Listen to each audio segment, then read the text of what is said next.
Here. All right. Like I said, thank you guys for hopping on this evening, this Sunday night training. You are going to be in for about 20 to 25 minutes, hopefully, of me talking a little bit about the follow-up and sharing with you some personal experiences because I've been involved in this company now for a little over 9 years. So I've had some practice with the follow-up. I've done it wrong. I've done it right. I still stumble and make some mistakes, and we can always improve. But before I speak on the follow-up, for those of you guys that are hopping on that have no clue who I am, let me introduce myself.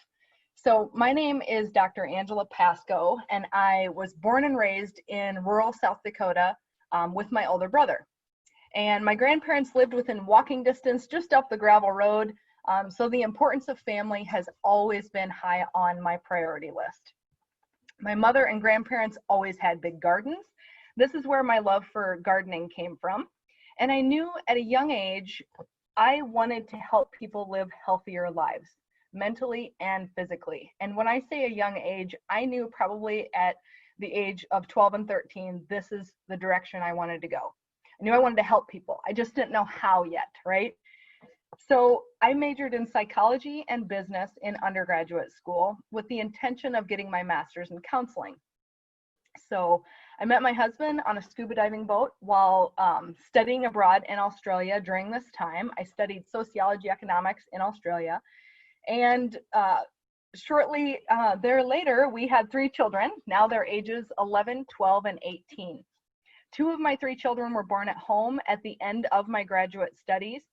So yes, I know what it's like to be extremely busy and have no extra time. So when people, when that patient, and I'll share with you in a minute, when that patient introduced this to me, she could have looked at my life. My kids were 2, 3, and 9. I was just starting my chiropractic practice. She could have looked at me and said, she's too busy. I'm not going to share with her. I'm glad that she didn't prejudge. I was in my second major whiplash injury car accident when my son was 2 years old while I was working as a counselor at a residential treatment center for kids. And chiropractic care absolutely changed my son's life at that point. And from there forward, I knew I needed to pursue the chiropractic career. It wasn't counseling, right? I knew I wanted to help people, and I just finally figured out what it was.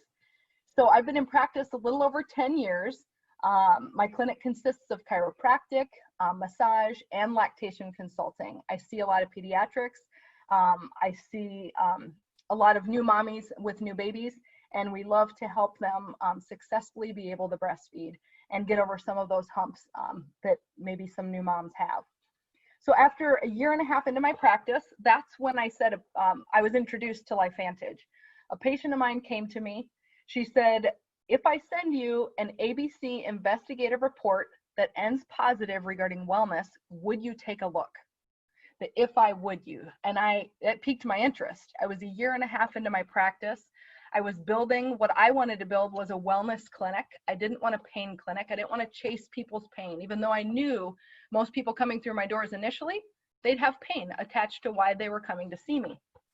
But I knew I wanted to really build a wellness clinic and help people understand where true healing comes from, which is above down and inside out.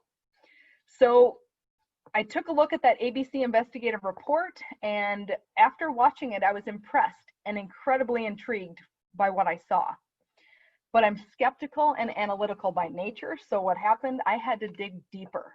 And my patient was smart enough to connect me with some upline leaders in the company, and they explained what Nerve 2 activation was.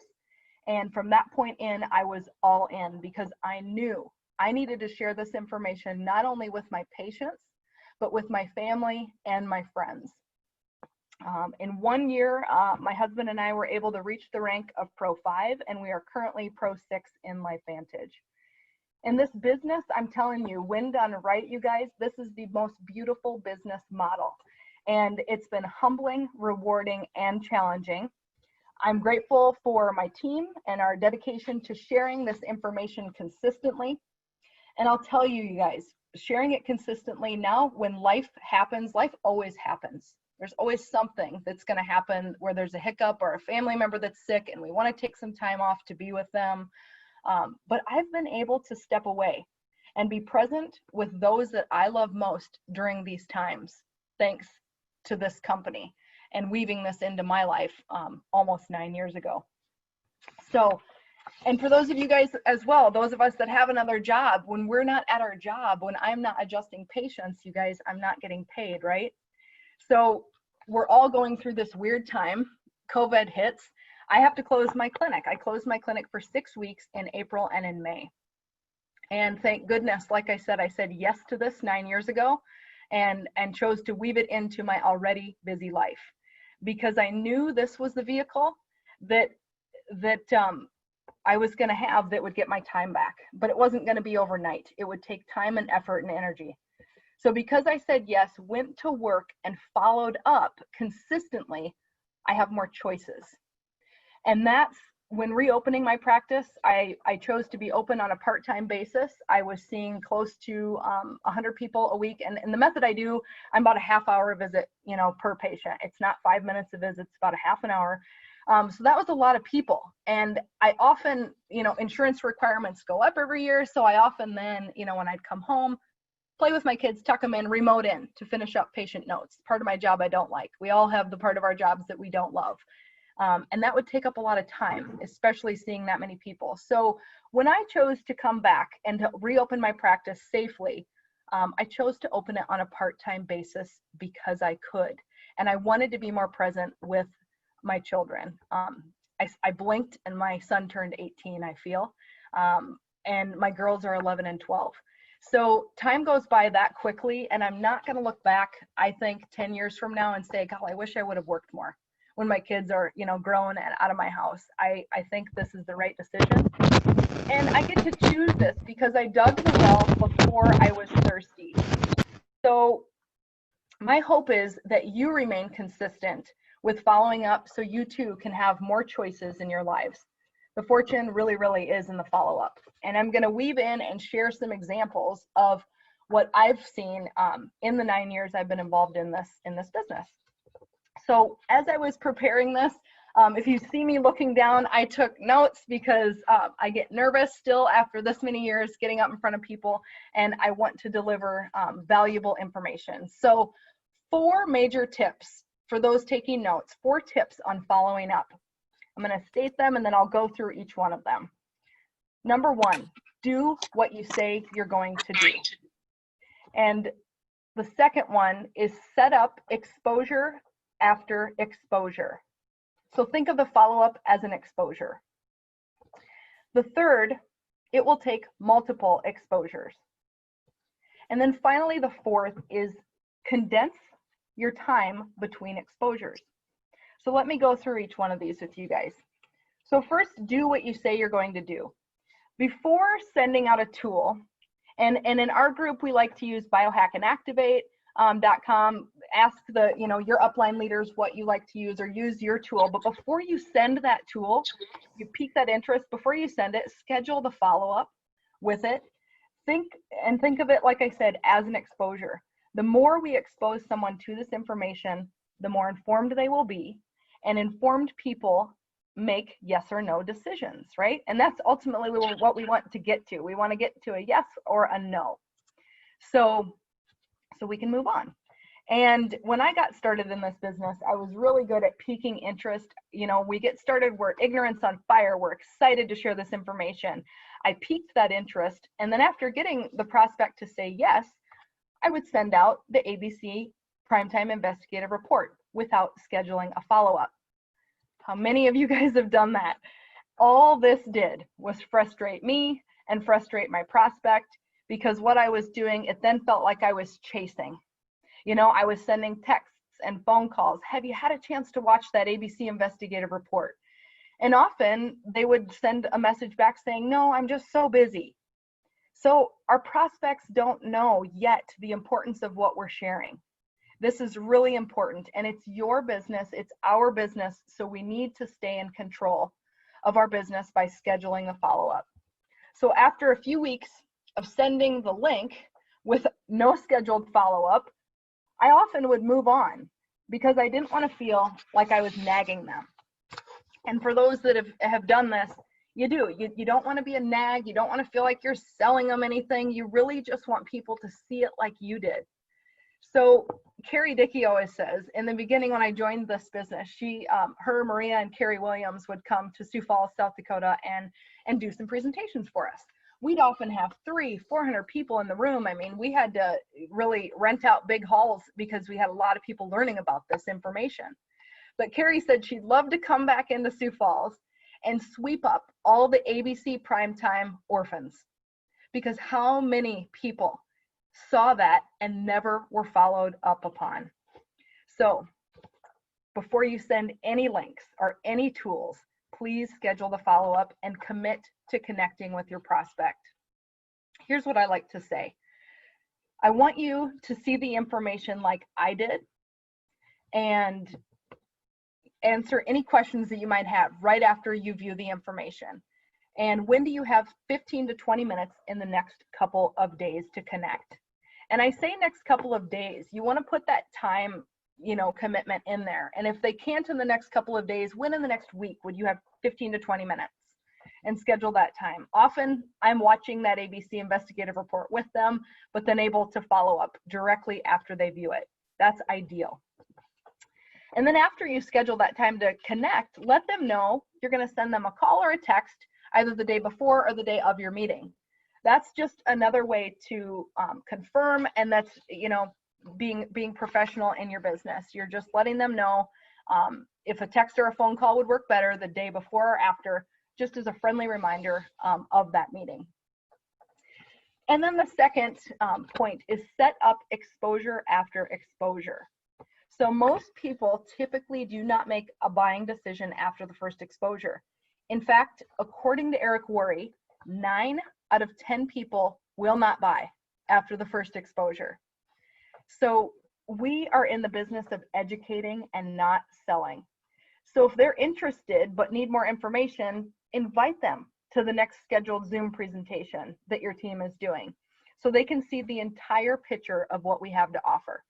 And if they're viewing that first, tool that you have and their interest is piqued, I always like to say, I want you to see the full picture of what this is all about, and then invite them to that meeting. And then after they see the presentation and they're still not ready, right? We have to sift and sort and ask lots of questions. Ask, if it's an issue of they need more information. That's simple. Find the information, connect them to the information they might need. And if you don't know it, please ask your team members. We're all here to help each other out. But the time, if time is an issue, then ask if they need a few more days or if a week would be better. But really try to schedule that follow up. Don't leave it hanging, because then it feels like you're chasing, right? So, and again, our job is to educate and not sell to our prospects regarding the products and this business. So another important tool is to connect as you're asking questions and you're realizing, oh my gosh, Jenny's my prospect and she's dealing with, maybe a health condition, or she's, really contemplating the idea of incorporating this business into her life. And I know somebody that's in the same boat already in this business. Use the third-party validation. Connect your prospect with someone who's been through a similar experience, health or business. It is incredibly powerful. But keep the connection brief and to the point. So, and you can set that up. You as the bridge to your prospect, to the expert, set it up. Let them know, this person's really busy. They only have, about 10 minutes. Because I don't know about you guys, but I've been put on a three-way call before, not just in this business and other ones I've been involved in, where you're on for an hour to 2. Nobody ever wants to do that. People glaze over and they probably won't return some calls if you've kept them on the phone for an hour or 2 with a three-way call. So keep it short, brief, to the point. And then number 3, so it will take multiple exposures. So how long do we follow up? That's the question. I always say as long as it takes, right? But always be respectful, patient, and loving. Meet people where they're at. If they're not ready yet, it's their timing, it's not ours. No matter how badly we want this for someone, whether it's for their health or for their family and this business, it's in their timing. And on average, it takes 4 to 6 exposures for someone to join. So don't give up after the second, after the third, even frankly, after the fourth time you've connected with somebody. So, and also, if somebody tells you no, let them know that you respect their decision and ask permission to keep them in the loop. And I always say, if a new study comes out, if we have a new product that's launched, or if timing changes in your life and you're open to looking at this business in the future, please remember remember me, come back to me, reach out. And if you stay connected and foster that relationship, they'll know who to come back to. So I love that. So not every exposure will be about the products and the business, you guys. So maintaining, fostering the relationships is what builds trust. And when people trust you, they'll be more open to your suggestions and you educating them on the product and this business, and they want to follow somebody that they trust. So I have distributors and preferred customers in my business after years of follow-up and exposure. I'm gonna tell you guys a few examples here. So I remember being really excited when I joined. I came home and I even told my husband I joined another company, and my balloon got popped because he said, "What's the newest and next best thing this time?" And I said, "No, this is different. It's publicly traded. There's real peer-reviewed science behind this." He didn't burst my bubble completely because I still went out and shared with a bunch of people. And Amber is one of my friends I shared with. And I said, "Oh, I would love to share this with you. I can see us doing this business together." I was really excited about sharing the opportunity, not necessarily the products. But at that time in her life, she was going through a separation, just about, already single mom to 3 little boys. She was in a really hard place financially in her life. She was in a place of overwhelm. She was not open to hearing this information. No matter my vision for her, what I could see for her, what I wanted, didn't matter. She wasn't ready. So fast forward, for years, I kept dripping. She wasn't ready. First of all, she thought it was another one of those things and just didn't want to hear about it. But I kept dripping and educating her on the importance of activation, the importance of what this was doing inside of people's bodies. So 6 years later, she had a health condition where the traditional Western medicine wasn't able to help. In fact, they did the x-rays and they said, "There's nothing we can do, take ibuprofen." Well, she ended up developing an ulcer because the ibuprofen. So she ends up not sleeping and in pain, not able to walk up and down stairs real well because of the amount of pain she was in. So she came to me and she said, "Okay, I'm ready. Tell me again about this Protandim thing." So I told her, and within a day or two, I think she got started on the product. Her life, her health had changed significantly within a period of 2 to 3 months. And she was sharing it left and right with everybody as a customer. So I then had to have the conversation. "Amber, you're already sharing this as a customer. Let's look at maybe what this business looks like so you can get paid for sharing." So she was open to that and said yes. So 6 years later, you guys. Another example, one of my patients that came to me 4 years ago always has seemed interested in this. But again, timing in her life, she wasn't ready. So I stepped back. I continued to educate, kept her in the loop. She wanted to know if there's new studies, all of this. Fast forward, she now has 2 little kids and really is looking at how she can maybe, make some money from home. However, a health condition cropped up with hormone changes and the timing just happened to be right. And I shot her a message and said, "I'm so excited that you're activated after 4 years, of sharing this." And she said I was able to make a decision because of the circumstances, and the timing in my life right now couldn't be better, more than perfect, is what she told me. And then finally, my cousin, another person that I originally shared this with way in the beginning, and she remembers, a lot of my family members remember that I've done other network marketing companies. So they thought Angie, not Dr. Angela Pascoe, Angie was doing another one of those things, and my cousin was not interested in taking any pills or learning. Fast forward, circumstances change. She was diagnosed with And again, I'm not claiming to cure, treat, prevent, mitigate anything with what we have our hands on, but she was diagnosed with stage 4 brain tumor. And at that point, I didn't go right at her with the product again, but I said, you know what? I'm going to research what Nerve 2 activation can do at helping with your quality of life through this. When you're ready, let me know. Or as I learn more about this, I'm going to let you know throughout your process, because she went through the process of 1.5 years of traditional Western medical treatment, and it was failing her. And I remember getting a phone call the end of 2014, and she said, this treatment is killing me. I don't know what else to do. And I said, well, I've done a lot of research. I don't know what this can do for you, but let's give it a shot. And she ended up getting started on Nerve 2 and being Nerve 2 activated. And I will tell you, that was in 2015. She's now has no regrowth of that tumor. And had I not followed up with her, you guys, you just never know. I had to stop reading the research regarding the cancer she was going through, because the recurrence of that type of tumor was 98% within 3 years. It means 98% likely that there's going to be regrowth within 3 years post-treatment. She's now almost 5 years out. We celebrate that. And later she upgraded herself without me even knowing, to a distributor, because she told me, she said, I felt like I had a moral obligation to share this with people based on what it's done in my life. So meet people where they're at. If I shoved it down all these guys' throats from the very beginning, they would have put the wall up and never would have been open later.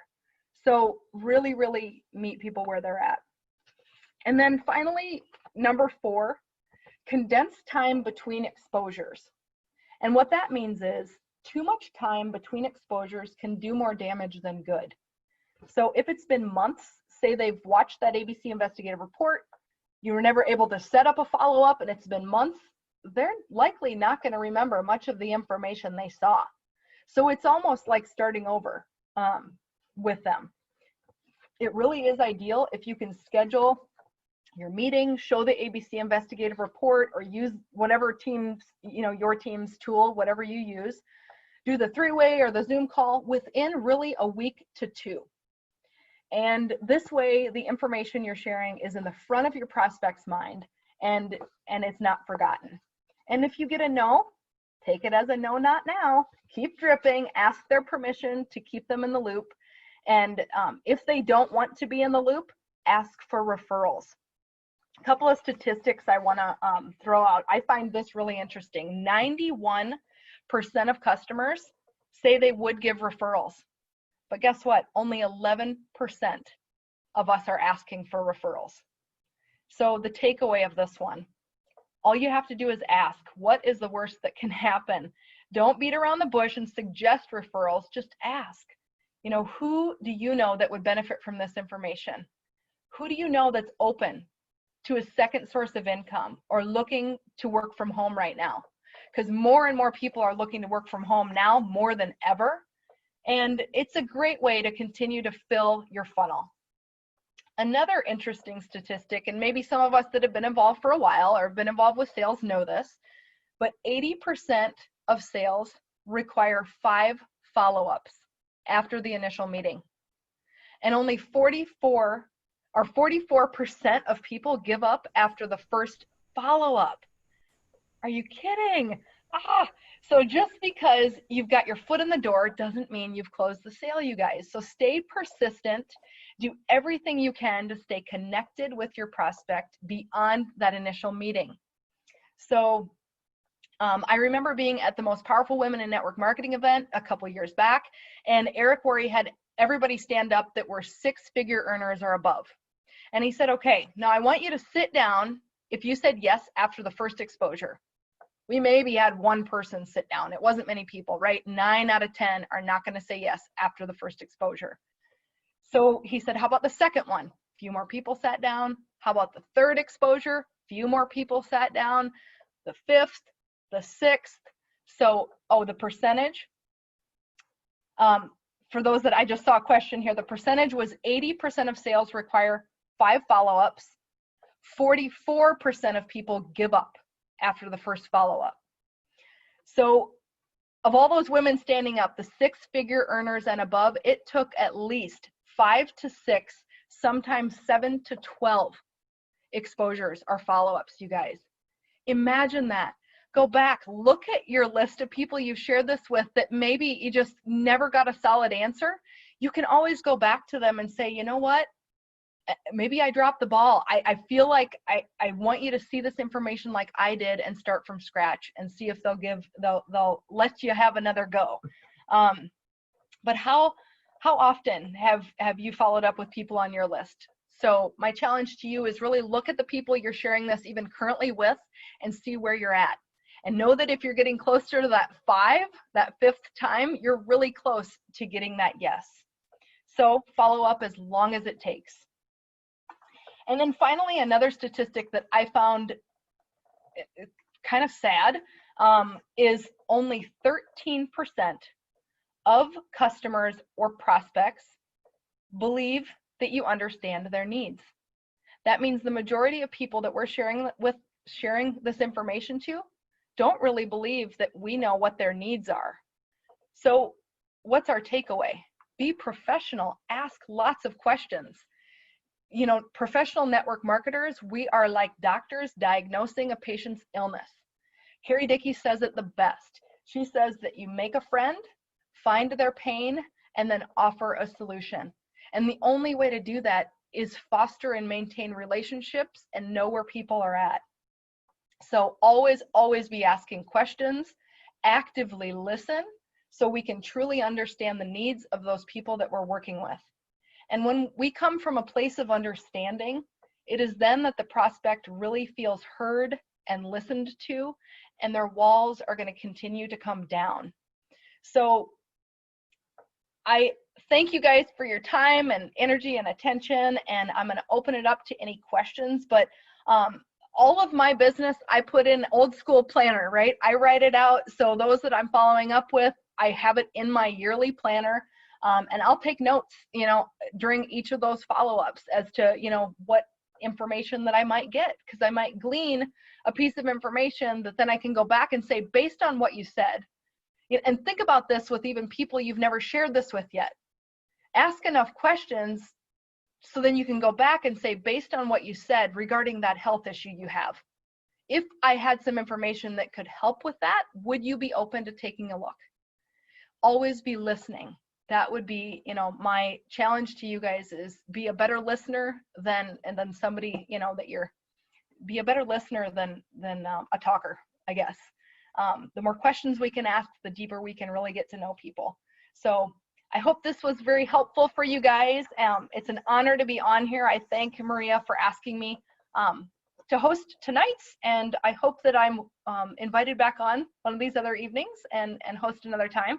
I usually talk about science, so this was really fun to do the follow-up.